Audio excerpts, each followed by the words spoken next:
Crosby, Stills, Nash, and Young. That's right. Happy Earth Day. Happy Kennywood opening day. Maybe some of you are going to Kennywood today. Happy Record Store, National Record Store Day. I remember blowing off high school, and you had to find a friend with a car. We would head downtown to Ides to check out not only the comic books, but to check out the records. Yes, Ides, downtown. They're mainly comic books. I don't think they have records anymore, but they used to have records. Maybe you got your records over at East Ohio Street over at Stediford's. If you lived in the Rocks, you got your records at Corey's. Maybe you got your records at the Peaches record store. They were a national chain out of LA. There is one Peaches still in business in New Orleans. If you were into punk rock and looking for those bootlegs, you went over to Oakland and the Free People record store. And then there's still Jerry's over in Squirrel Hill. Maybe some of you go there. But most of the Yinzers that I know got a lot of their records at the National Record Mart that was scattered all over Pittsburgh, because that was the first national record store chain in the United States.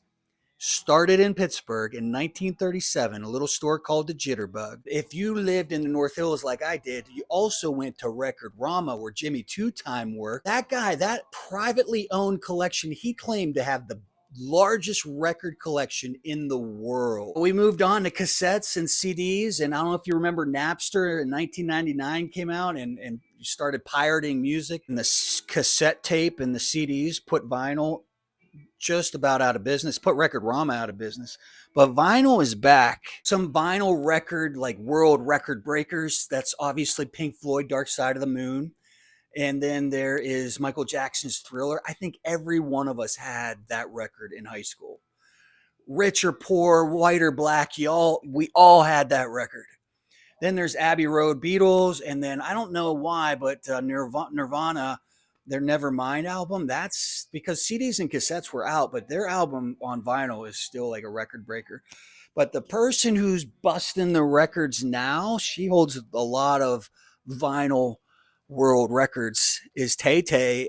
She has one for the most vinyl sold in a week, and some other ones. So, hats off to Taylor Swift. She does a lot of work around promoting her vinyl albums. Growing up, my neighbor friend, hey Russ, if you're listening, he had an older brother who had all the Kiss albums, and we would sneak down in his basement and look through all the Kiss albums. If you remember, Kiss had tons of photos and just stuff to look through with their makeup and their boots and the flames and the tongue and the whole thing.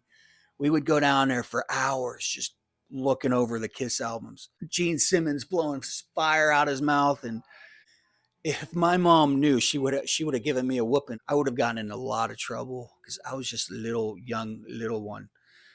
Shouldn't have been looking at Kiss albums. But hey, share your stories of records, your favorite record store, your favorite album cover, and go get yourself a new vinyl to put your hands on, to look through the artwork, to look through the lyrics.